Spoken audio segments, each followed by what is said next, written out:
I'm very happy to that Armin had time to join us at Datatopia event tonight, because I think it's the perfect, let's say,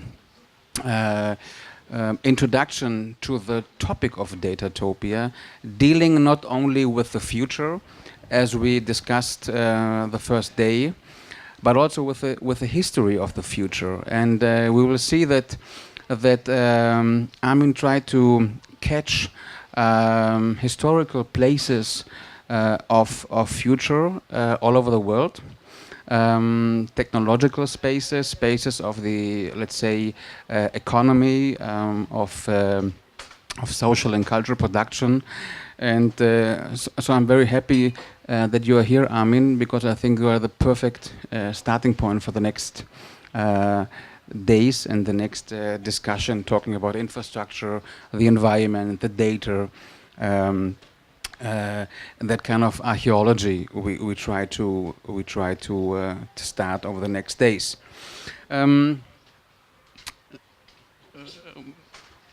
I mean, in one of your interviews, you said that your work is not your photographers are not someone who try to answer, or I mean creating answers, but to question. So your pictures are questions. That is a very interesting point. And the title of the small talk of your presentation today is not the new landscape in art and science, as Georgi Kepes in the 50s and 60s already did at the East Coast, but the new data landscape in art and science. And Kepes is a very interesting figure because he's linking the discussion of the Bauhaus we had already, the classes of Moholy-Nagy, with the next step, the new Bauhaus in Chicago. Kepes, who was working with Moholy-Nagy during the 30s, and by the way, designed the book written by Rudolf Arnheim, Film als Kunst, Film as Art. It was Kepes, yeah. A very important book. He went to Chicago. He directed the new Bauhaus, and then he was responsible for, we're talking about the 47, 48, he was responsible for a new MIT program in visual studies, which became later the Center for Advanced Visual Studies at MIT. So Kepes is a very interesting figure connecting the Bauhaus legacy and the world of datification and of computation. These are some pics of his famous exhibition, The New Landscape, and as you can see, he's trying to combine different disciplines: art, science, natural science, and photography. And I think this is a very good starting point for you, Armin, to start the game, because we have a game today. I know that the number of the slides for the next, let's say, couple of minutes or the next hour is yeah, we have enough slides, and so we started to create a rule-based presentation for you. Every 3 seconds a slide. Yes, but maybe this is more a jam session, so we can also slow down if we want to speak about something. So we selected 4 or 5 topics that in advance, and then we improvise, because normally I show them one picture every 2 seconds, and then I try to explain the picture, but they are going too fast, and I don't. So we have 300 achieve slides. It, but maybe we would try to explain something. Yeah, as a Bauhaus, it also has a didactical. Yes. Okay, I will ask you the first pic we see here, which is a medical. This is a Da Vinci operational system. So basically, the chirurg is not in the body. is outside of the body but looks into the body, and this is the team that is preparing, let's say, the camera, moves the camera into the body but also creates the space into the body so that the camera can enter, and with the camera the instrument is attached. So this was one picture where they had the light on for me, but in fact to operate they need a much dimmed light because everybody is not looking at the patient, they're looking at the monitors, because the monitors is the inner world, a little bit like this submarine in the 60s. There was a nice film. Yes. So this is interesting because we are talking about the body, the physical body of a human being, but actually everyone is looking at the data and at the screens, right? Yes, and in fact, it's also possible that let's say other doctors also oversee from another continent get switched into the body and can give a consultation what to do. The problem is that the other doctors are not allowed to operate because basically they could also not have only vision, but let's say operational tool, but ethically. This is what I was told. I took this picture about 10 years ago. Ethically, the doctor has to be in the same room. Also, if he's not at the same table, he has to be at the same room because he has to take over, let's say, death and life responsibility. Yes. And so they are afraid that maybe there could be, first of all, internet delay, and second, psychological delay. Or I said, don't do this. Yeah, that's also the question. Also with remote operated drones, no, are you allowed to decide over death and life? But it could be the next step in extending the question of space and time. So we have a space, we have a Skype operation maybe in the future. Here we are in a plutonium laboratory in Italy. So this was a series for a Ministry of Energy that has to dismantle all the nuclear power plant. So there was a referendum in the 90s after Chernobyl, but most of the equipment is still there because it's not clear where to put it because a missing central dump is. And here that's also a problem of operation. How close can you get to something that is extremely dangerous? And exactly because it's dangerous, you have to take care very carefully or very precisely about it. And this is speaking about operation, the power plant Caorso, so it's near Milano. And this was the perfect copy of the 3 Miles Island General Electric engineered nuclear power plant.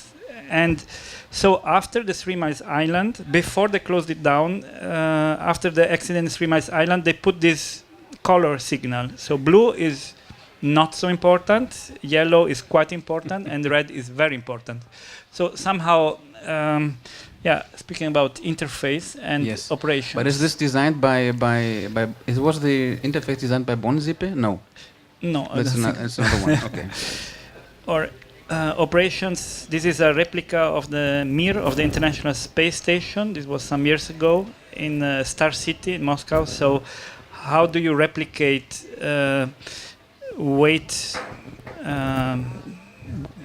weightless situation? Or again, operations. How do you simulate pressure? Or this is the first dog that was into space, but of course now he is stuffed here in this museum in Moscow.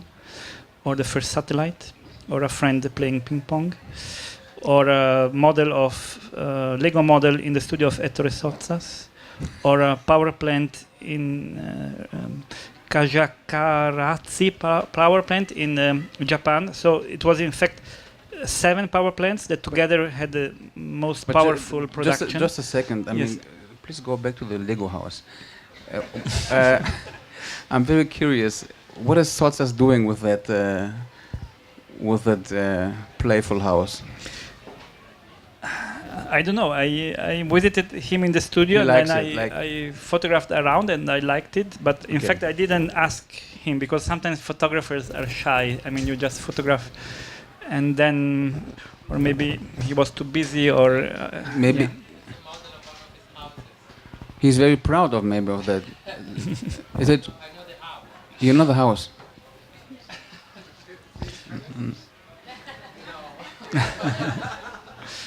Okay. Power plants.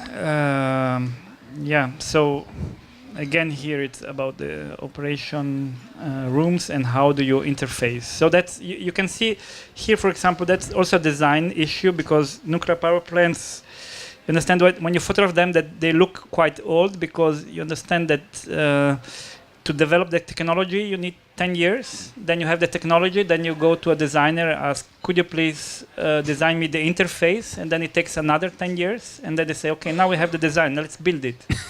Another 10 years. So when you look at it, it's already 30 years old. But let's do we have a sequence about the control rooms later? Later, maybe. Okay. Yeah. And that's a kindergarten inside this power plant. So this was 15 years ago, and much before Fukushima. So here it was, let's say, a museum inside the power plant to show how nuclear energy is safe and somehow. Yeah, it's about the question of educating, explaining the complex technology to the public, right? Yeah, and you were speaking about control rooms. This is a control room of penitentiary in Buenos Aires, basically constructed by an Italian company for which I photographed, and then rented to the Argentinian government. So it's owned by the Italian company and it's just rented. And so here you can see the control room with which you open and close the doors. So yes. This scenography. Or here, Kofi Annan in Geneva speaking what now we do with FaceTime. It's 15 years ago. They had a conference, was speaking in New York. They were speaking about the situation in Afghanistan. Or a construction of a rover at the Pasadena lab in Los Angeles at NASA. This is a substance in a museum of the NASA, a substance of 99% air that is used to insulate the aircraft when they re-enter. So it's a non-substance in a certain way, material of non-material, aerogel it's called. A hovercraft. I was 14 when I took this picture. It's a Giardino Botanico in Palermo, or a laboratory marine or deep sea marine laboratory in at Marum near Hamburg, or a CD production. But this is interesting when we're talking about data. Anyone knows what a CD still is? I mean, is it like looks like a super high-tech lab, but they are storage data, right? I mean, it's. Well, in fact, here they were really producing music CDs. Which is data, yeah. Yes. So just data, yeah. It's just data, and so it's in a certain way it's also old, because now this computer doesn't have a CD inside, because Apple wants us to buy from iTunes, and if they put the CD, we would not buy from iTunes. So it's already archaeological, you can say, but it's data, and yeah.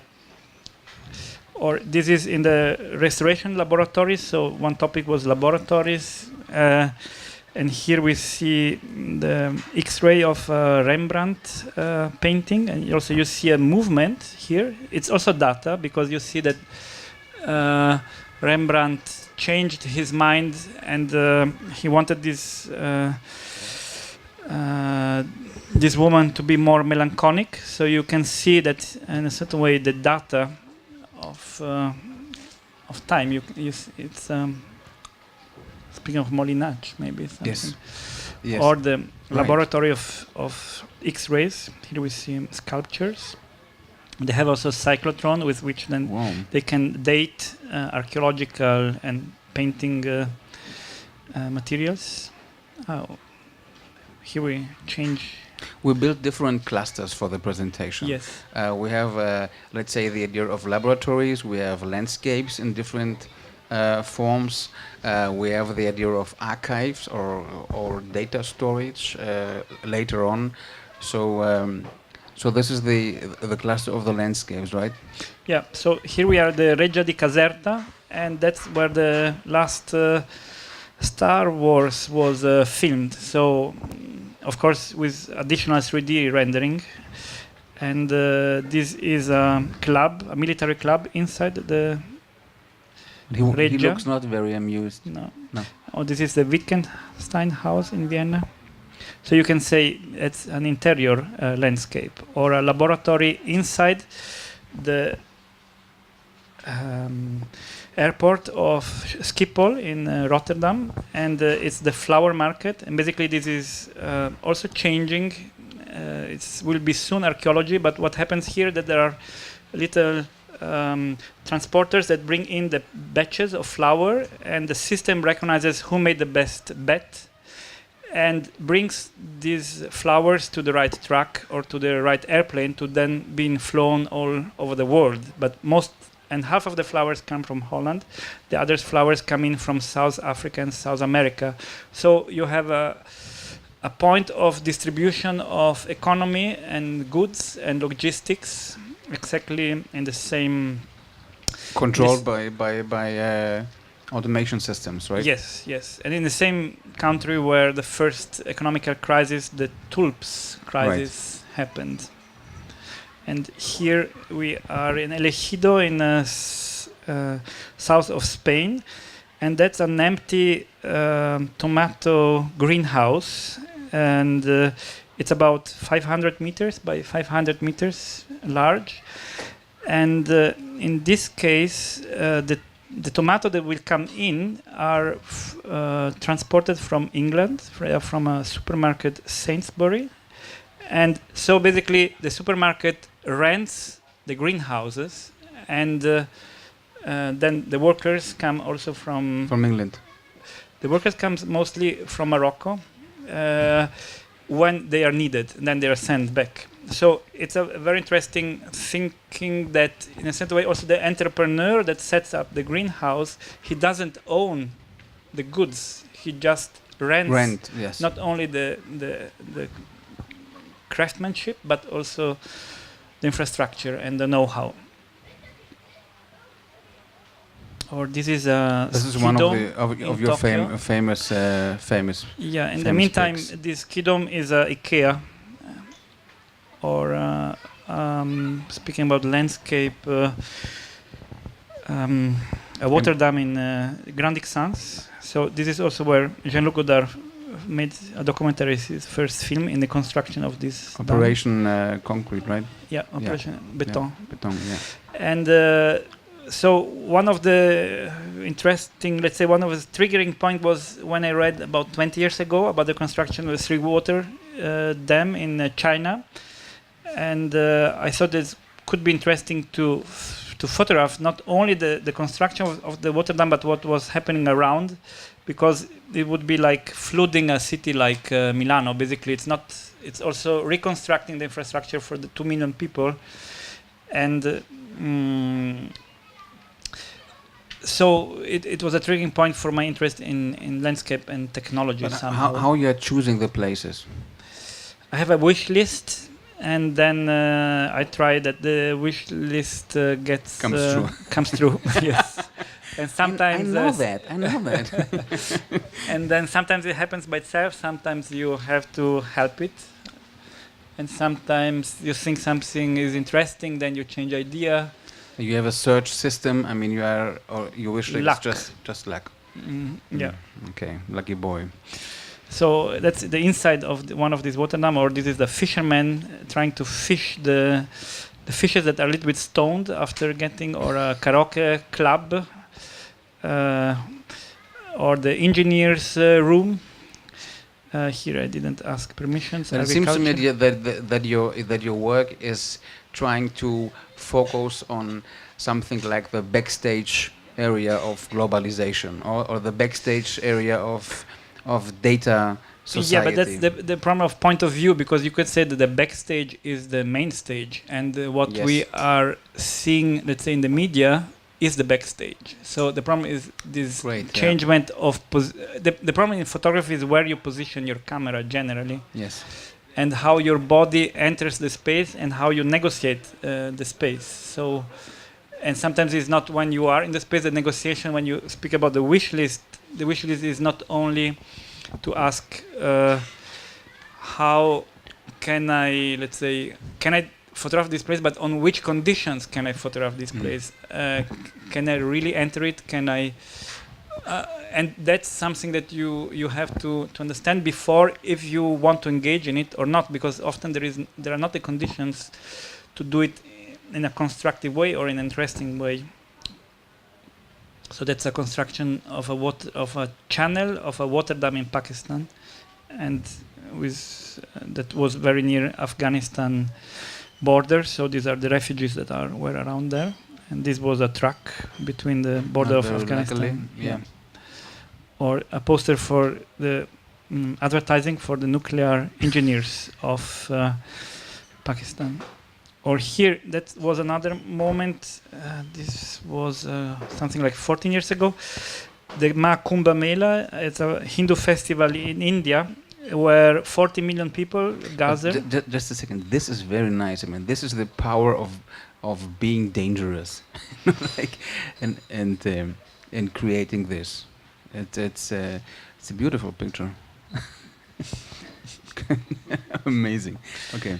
And so what happens here is basically that 40 million people gather in a city that has normally 600,000, and so it's a temporary infrastructure. Yes. That is also very basic. Basically, it's no infrastructure or no technology, but this situation works quite well, and so in a certain way also demonstration that let's say other kind of organizations not based on technology can work. Yes. We jumped to the Architecture Academy in North Korea, Pyongyang.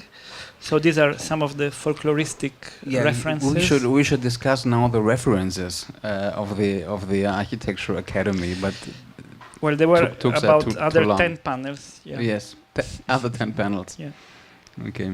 And this was an engineer explaining the construction of a skyscraper or the library In Pyongyang.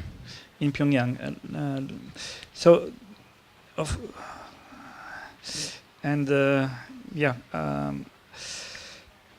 A street that can be used also as airport. These constructions were mostly built in the 80s when there was the Olympics in South Korea, and somehow North Korea tried to show by urbanism development that they could compete. Or this is the Cinecittà, the film studios of North Korea, with a replica of what is considered a historical village. Here we are in Singapore in a school. But this is from the 80s, or Yeah, so you see that the computers are quite big and they are this is a school class, right? themselves. Yeah, so that's also the problem when you photograph technology, that whatever you photograph, it's dating very precisely. Yeah. Your photographs. Here we are at the CERN, so in Geneva, where also the internet was invented. And again, you see from the monitors, I think that the typology of data is quite the same. It's just the mass. That the typology of data is the same, but the technology. There's a history of technology in your work. So this is one of my favorite pics, actually. It's in Hamburg. In Hamburg. This is the lonely server, disconnected from the world. Everyone is gone, and just me. It's just it's in the room. Yeah. Well, this is one of the memories of this other room, that it's somehow, this is the computing part, and this is the beginning of a storage part. And this building is constructed around these clusters of computer. That is one of these supercomputers, and it's the German Climatic Center. So basically the Max Planck. They are calculating the past and the future of climate, but the whole building around it serves to cool down the servers. The servers. That basically is also the building that is using most energy in Germany, because their energetic bill is about 2 million euro a year. And also the computers are changed every 3 to 6 years, because changing them cost less than what the electricity bill, because computers are getting better and better in their energetic consumption. That's very interesting because hold on. This I mean in this is the Max Planck Institute for Climate Research in Hamburg. Yeah. They are using actually an algorithm to model the Earth. It's the so-called Earth model, which is unique in the world, which is very complex. And the interesting thing is that this code of the Earth model has a certain history going back to John von Neumann in the 50s. So they didn't change the code, but they are they're producing a web kind of textile, a data textile from the 50s, from the first code written by John von Neumann to today's research. So they have the code like a continuity, but they change the hardware every 3 years.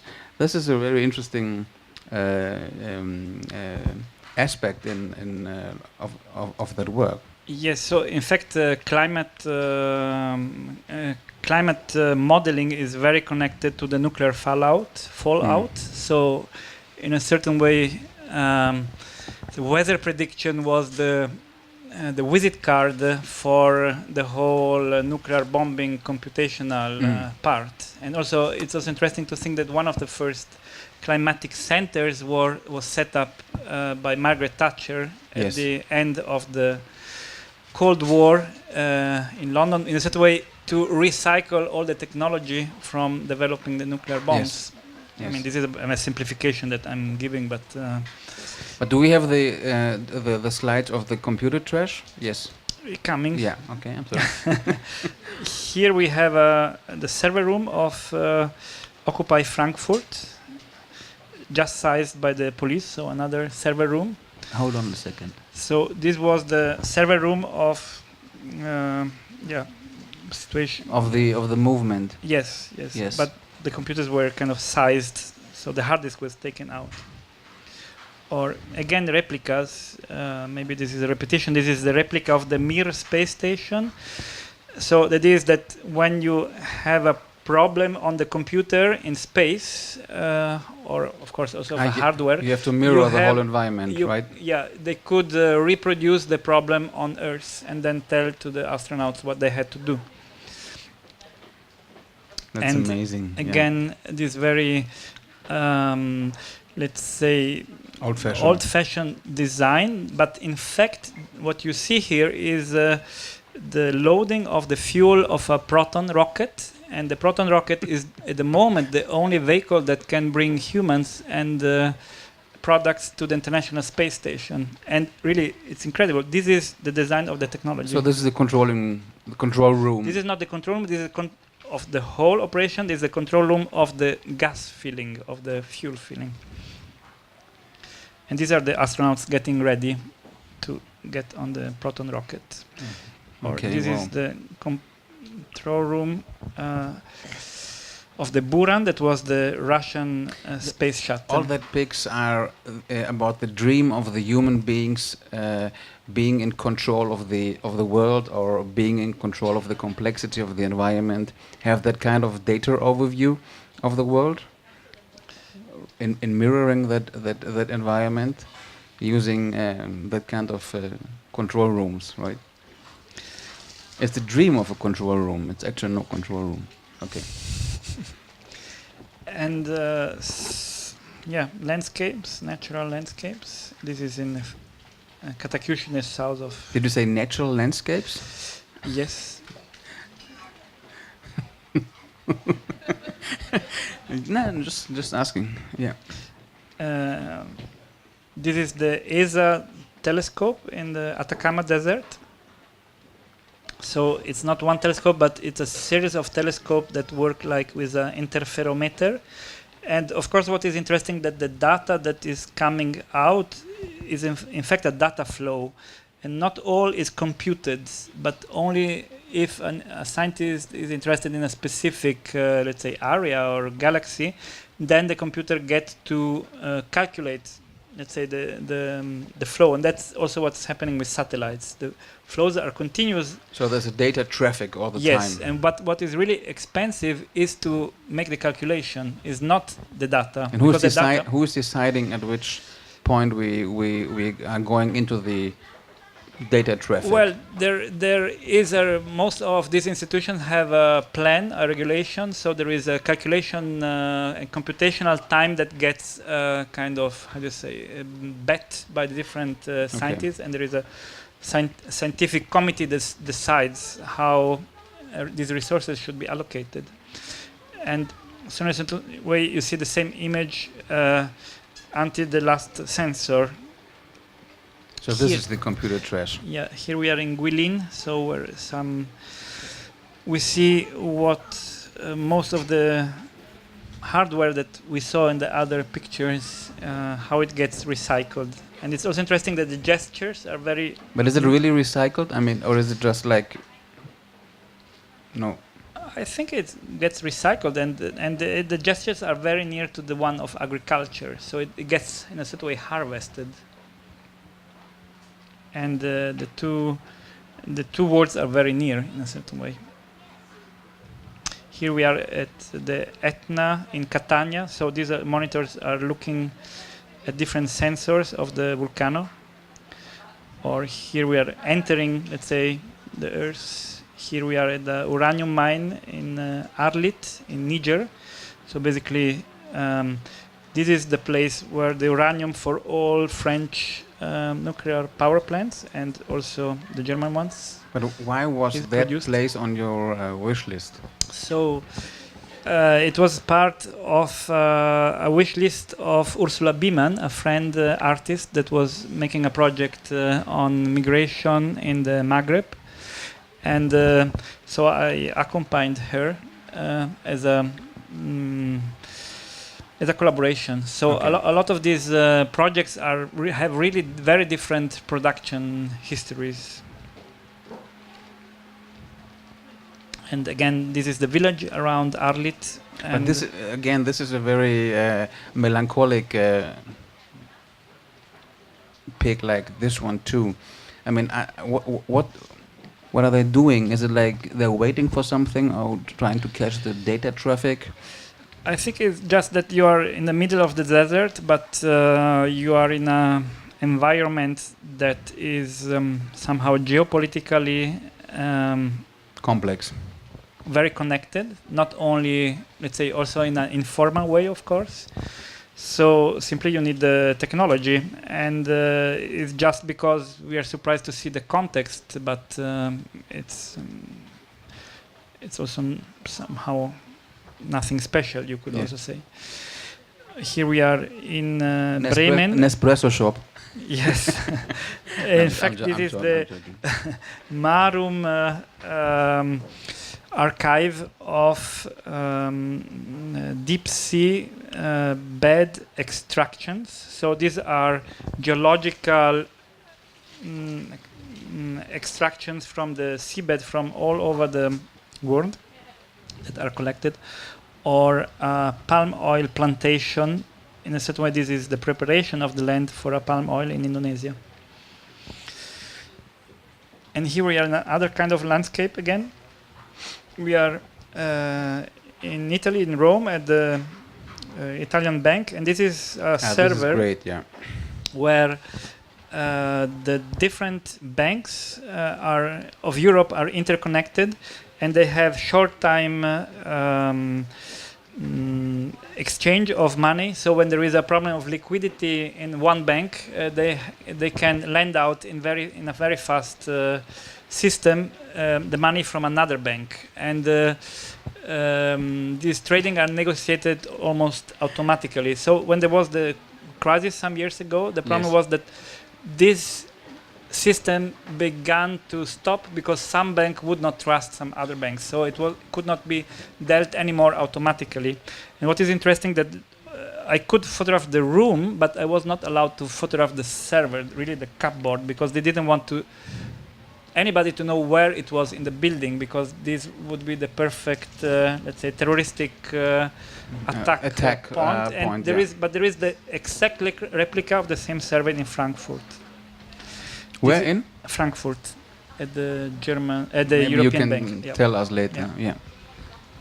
So this is a building by Luigi Nervi, so the Italian engineer, and this is the graphic room, and that's where basically the euro are printed, and the center of the building is a kind of bunker where the non-finished banknotes, so the banknotes are printed with 15 layers. That means it takes a lot of time to print them, and so the workers are observed by this mirror system while they work. And of course, the banknotes have to be perfect, because if these 15 layers, one of them is not perfect, then we don't have a banknote, but we have a fake. We have a fake. And that's amazing. So this is the controlling moment, but then something happens when these papers are cut. It's not then it's the original banknotes. So the human beings are not trusted anymore, and the packing is done by a robot arm, and the robot arm has a photo camera on top of it. And for example, here he's photographing one shoebox full of 100 euro banknotes, and this photograph is the signature that this 2 million euro exist in the European market. But this is really an interesting moment we could discuss later on. I mean, it's the way of the, let's say, Bauhaus handcraft way of printing on paper to the level of having a symbolic way of economical capital. So in the moment you cut the paper, it's become money, right? Yes. So you see that here again, this is another part before the packaging, and these two screens show the infrared printing layer and the ultraviolet. So something that is invisible, the two invisible layers of the 15 layers. And this is the room of the specialist against, how do you say, counterfaction, faking. Yeah. So he's a super specialist because he's also the author of the etching of it's a secret, but you are sharing us. Notes. Yes. Okay. So this picture I should not show because you could recognize the author, and in fact you could so I changed picture, you could recognize him and kidnap him and ask him, as he's the author of the original, to make the replica of his artwork. But in fact the artwork, that is the banknote, is not his signature is not of him, but is of Mario Draghi, that you see in this other picture. That here was the director of the Italian bank. In the meantime, he's almost at the end of the European yes. Bank director. This was a conference room into an art room at the Italian And where's the conference? Bank. The conference was in another room, but the translators had to look what happened. So they had a kind of isolation or in the isolation. Or this, speaking about banks, this is a new, let's say, shop or at BNP Paribas in Paris. So we have also something like this in Friedrichstraße for Deutsche Bank, this kind of flagship stores. Like a showroom. The showroom where the bank shows, okay, we are going digital, you cannot speak anymore with us, but we have one flagship store where you can play to speak with us. And here you see the two different historical layers of the architecture that shows these different moments. It's also a little bit like Bild-Zeitung that has to build another building because they're going digital. So they ask a famous architect to build something very material to show that they can sell now advertising that is digital advertising. And by the way, the building is huge. I mean, you have to visit that if you have still time in Berlin. It's the next to it's in front of my studio. Yeah. I'm living in Axel Springer. It's the building designed by OMA, the Springer publisher. Yeah. So here we are in another room of BNP Paribas, and this is the central desk of the trading. So around here there are about 150 other traders, and like in the back. in the back. So here, this is the desk of the man that takes some of the most important decisions, when to sell the bonds that are developed by the bank, but also when to rebuy them. Like the Greek bonds, for example. Sorry? The Greek bonds.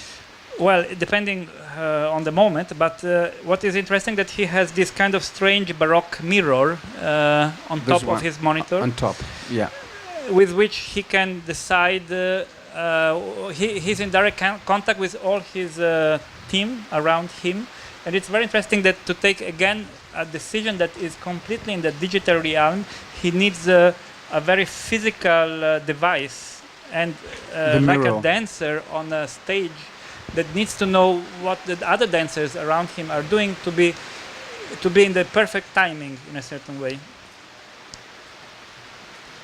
And here another desk of a colleague of him that is connected with London, Tokyo, and New York at the same time, and you see also some fetish on his table. Yeah, I would say there's a couple of Star Wars gadgets on the.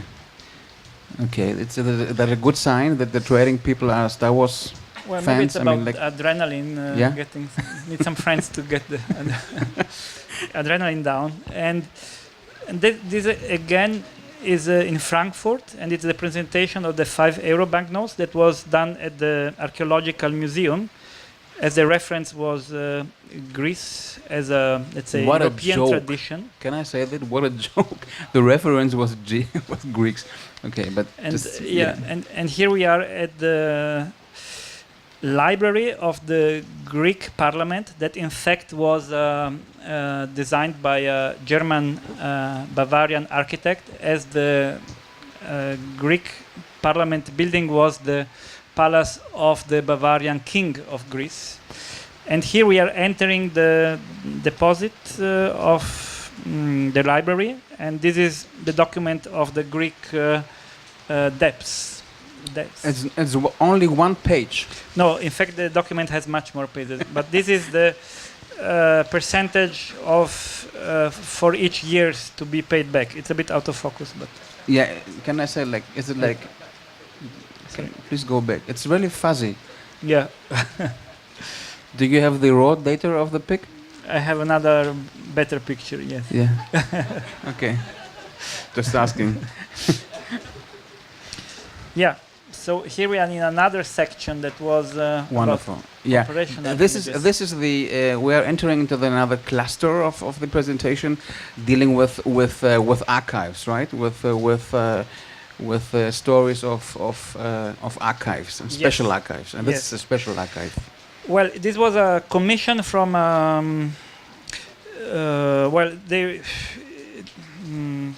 so near Vicenza they were restructuring a Palladio villa. It was I think something connected to the Guggenheim Foundation.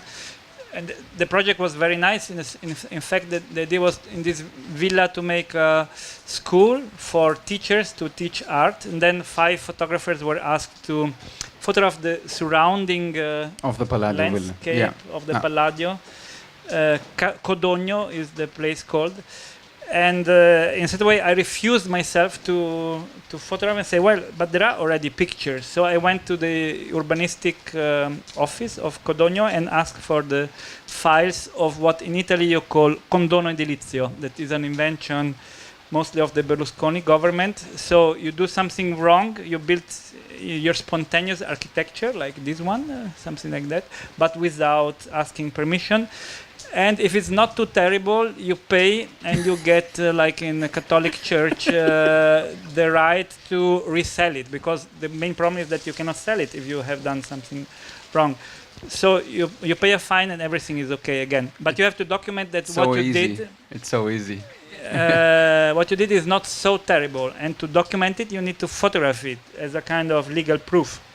So these were the pictures done by the citizens themselves, or of their, let's say, I would say, spontaneous architecture. So this is the architecture without architects. Yes. So you also can see different typologies, and you really see how this agricultural landscape transform itself into an industrial landscape, because this is also the Profondo Nord, or the Northeast, where all the industry, just to say Benetton, is really strong. And what was interesting, that of course the officer of the urbanistic office was super happy and say, "Oh, wow, great," because in fact I'm really collecting all this, and he made all his typology work. So in fact he made the work of Bernd and Hilla Becher. I have immediately to think. So this was his album, where you can see this kind of Milano Due style villa that is already completely disconnected from the landscape.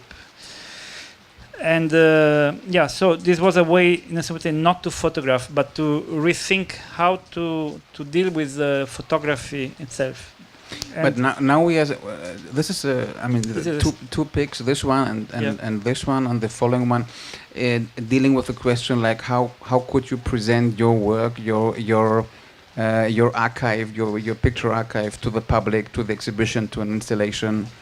Yes. Like this is the storefront gallery in New York. Yes. So the question is also how to present the photograph not as a single photograph, but in a certain way to re-edit it and to ask for a reading for the picture, in a sense, the way that the picture can activate.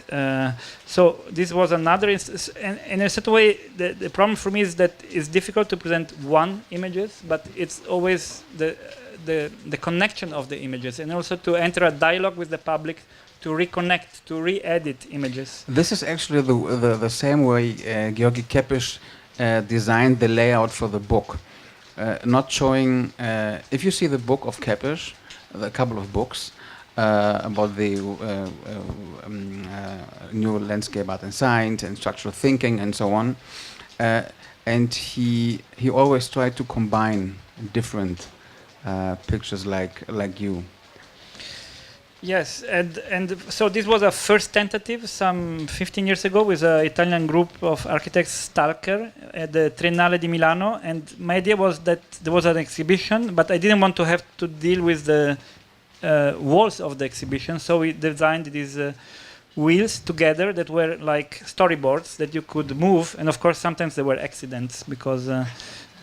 but this was part of the game, like it was part of the game in a certain way. But the idea was that they would be like Rolodex or like a lanterna magica that you would need physically to activate. To move, so you cannot be passive in front of the picture. But it's, of course, it's also mistreating in a certain way an image that you took a lot of time, maybe to shoot on a medium format or large format camera, and then to play with it. This is another idea that is already 20 years ago, Utopia Station at the Biennale in Venice, the Art Biennale. And here I try to publish all my archive on the internet and ask the public to print a book. But then, of course, this is also very dangerous to work with technology because it's immediately obsolete because, of course, 5 years later came the iPhoto book that in the meantime will be closed down this year. Again, yes. Again, so it's already history of history. And what we try to do here at the ZKM, this was exactly 10 years ago, in this project Phenotypes Limited Forms that we developed together with Wilfried Kuhn that was teaching display, how do you say? Scenography. Curatorial display. And there is Samuel here that participated in the project and was one of the designers, especially of the last part. And so our idea was to recreate in the space this idea that you could compose a book yourself. So on the wall there were 1,000 images printed as originals. By the way, the museum refused, the insurance of the museum refused to insure them as artwork because they could be manipulated. And then you would bring the pictures on this table that would recognize through a system of RFID, what we have in the passport, a barcode antenna, the images, and would print you a leporello. So you're scanning the pics, and then the printer is... The pics were already scanned. It would the collection. Yes, it would understand which would be your composition, and then do in real time a PDF that would print it with this printer that in fact was the printer that is also printed in the tickets for the ZKM. So we found it there, and it was quite cheap and robust, and we thought to also ask for a Heidelberg printer, but it was super complicated. And then this exhibition began to travel here in the Sao Paulo Biennale in the building of Oscar Niemeyer, and almost 30,000 combinations of sequences were done here with the design of Samuel in the Admont Cloister, so a 16th century building. And then the question, was how to do a book out of this. Maybe I will show this later, because in fact the book, we have it here and I can speak later, but first I switched to another idea on how to interact with images, and another project that was appearance. And here it started with a group that was developing this website, modesofexistence.org, and with Bruno Latour.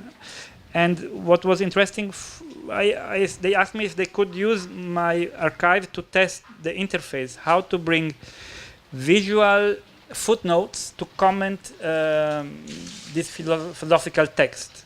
And so we had a kind of, here you see an example, for example, volumetres.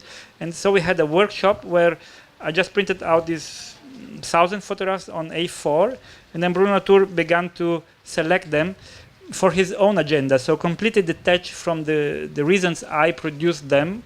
So here, for example, one topic at the very beginning he chose was reference or collections. How do you collect knowledge? But this is very interesting because political scenes. Political scenes, because I remember a talk by Latour at ZKM a couple of years ago, where he tried to explain why he need the photography as a new medium, like your pics, but as a new medium because of the limitation of language. This is very interesting, Armin. Because he was obsessed by the fact that he couldn't explain his theories just by using text. So he tried to make the kind of experimental stuff with you in the sense of visual footnotes to create a language visual web, which is quite interesting. Yes, well, of course, it was not only with me; it was a whole team of people. But what I was interested then to see how images can be read for a complete different agenda for which them I produced. So I then asked if I might use his text for then, in a certain way, my mise en scene, and we developed at ZKM this exhibition appearance where, in a certain way, pictures were ordered by clusters, like in a scenography again, or like a choreography. And you see here there are some loudspeakers in the room. So I asked then also other, let's say, actors or experts, I don't know how to call them, to read images, and then in a certain way you would have clusters of images or of that would have different ways of reading. So this is how we constructed the exhibition design. And so this is the I mean, in this book these readings are collected published, together. collected, yes, like yes. with Mark Wigley, Lorraine Dustin, Bruno Latour, and so on. Yes, so this is okay. Yes.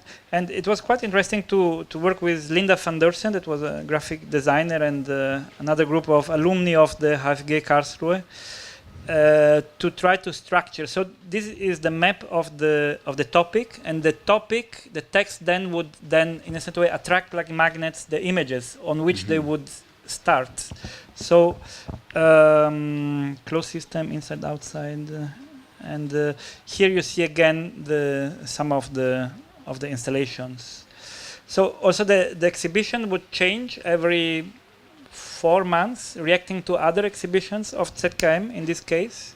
So it would be really like a kind of theater stage action. Of course, the technicians at second were not so happy that they have to rechange every exhibition every time, and this was a map guiding you around. Or then the exhibition began to travel in a more autonomous way here in the PAC in Milano, so a very nice modernistic building of Gardella. Actually, this is the. Can I jump into the next into the new book? Because okay, this is the new book, but and there's a quite interesting, let's say, text written by Peter Weibel, and it's about the reversibility of data as a new cultural technique. This is quite interesting, and he's writing like. And this is my question to you, Armin. He's like, at the beginning of the 21st century, we observe how a millennia-old culture, which was shaped by machines and materials, is partially substituted by a new culture of media and data. The question now arises, what's the difference between the analog and the new digital culture? In analog culture, the relationship of objects to words and images was irreversible. You could turn things into words and pictures, but you couldn't turn words and pictures back into objects. So this is this is his hypothesis, and then he continues like the digital age is characterized by the fact that objects, images, text, and sounds can be transformed into data. The relationship of the data to objects, text, and sounds is now reversible. However, images, text, and sounds can be generated from data. Blah, blah, blah, blah, blah. This is the cultural revolution of the new technology, the reversibility of the relationship of data to the world.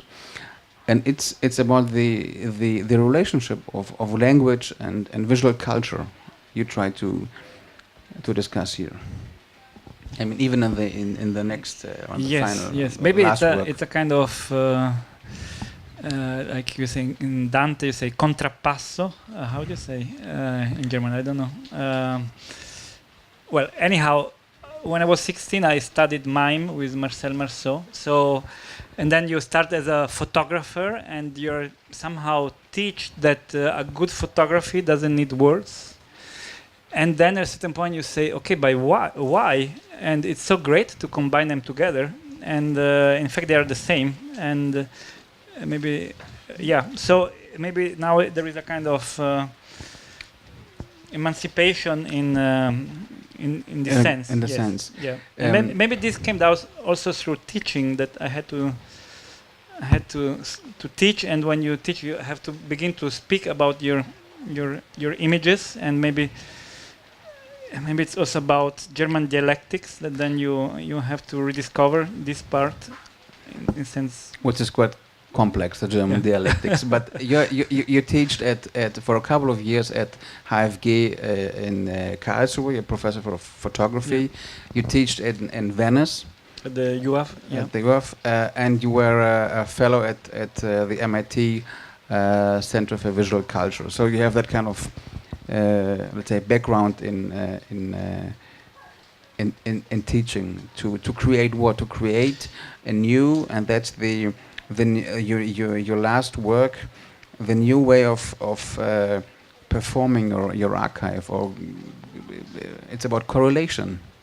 Yeah, so we come back to this project of the installation you saw before, that is, let's say, this editing machine and these 30,000 sequences that were created by the public in a certain way.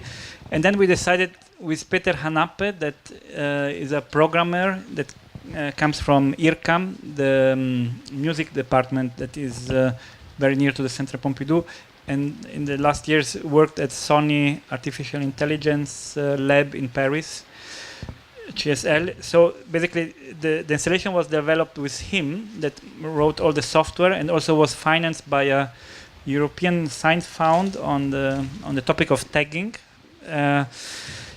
Well, we decided to make a book, and then we said, okay, let's select the 30 from out of the 30,000 sequences. Let's select the most interesting. And then we started for one day, and the second day we had a big headache also with. And then we said, okay, let's try another way. that we don't have to select them. And I asked Peter if he could write algorithm that would read these sequences. And so that's also, then Peter said, okay, let's use the Markov algorithm, that is the basic. And then we were immediately lost in translation because I didn't understand what he's doing. Rules. Yes. So then I asked also with Lord Giletti, that was the graphic designer of this book, that I think worked on the graphic design. At least she made a design and then threw it away for about 10 or 15 times. So very patient. And she tried then to visualize this lost in translation and to visualize the, let's say, the what would be the way to, like in a scientific paper, to explain the algorithm. And so this is the result in the book, and these are then the sequences that were selected through the algorithm. And of course, there is something. Well, there is also a picture of John Cage here, but it's a kind of homage also to using a pre-programmation that then at a certain moment is also random, or to use a kind of something that we know that we use every day when we buy something on an internet shop, but for a poetical use, or to create a short circuit in the use of it, and to have a kind of poetical use of it. This is quite interesting because it's a kind of reuse of or a new interpretation of a concept developed in the 60s. All the guys who knows of the history of computer graphics, people like Michael Knoll from the Bell Labs or Frida Nake, the inventors of the so-called computer art, they printed a computer graphic for a gallery, and then they printed also the code who generated the computer graphic. So it's about So in a certain way, it's now an excuse. We are very far away from the very first pictures that I took, and we are already far away from the installation. That was the first reason of the project, and now this book, because the whole project is about 10 years, took about 10 years. This one? Yes, in a certain way, from the very first installation that we did. By the way, the installation is running now in exhibition at ZKM called Open Codes. And so it's again an excuse to think, what are algorithms now? What are these things that are in our black box, and to open it up and speak when we push the button on Google Image, what's behind? Of course, that's another complexity. And also what Peter says here, okay, we can make this, but it's a game. 30,000 combination is nothing. To run real algorithm, we would need 1 million of combinations at least. To create something we call sense. So this is just a play, a game, a ludical moment. You mentioned already the right keyword, I think, open up. I think we should stop here with the presentation, and I first of all say thank you, Armin, for joining us. But again, I know it's very rainy and very cold, but if there are any questions, that's the right moment to ask Armin. For example, what's on the top of your wish list now? Floating university, I know. So thank you, Armin, first.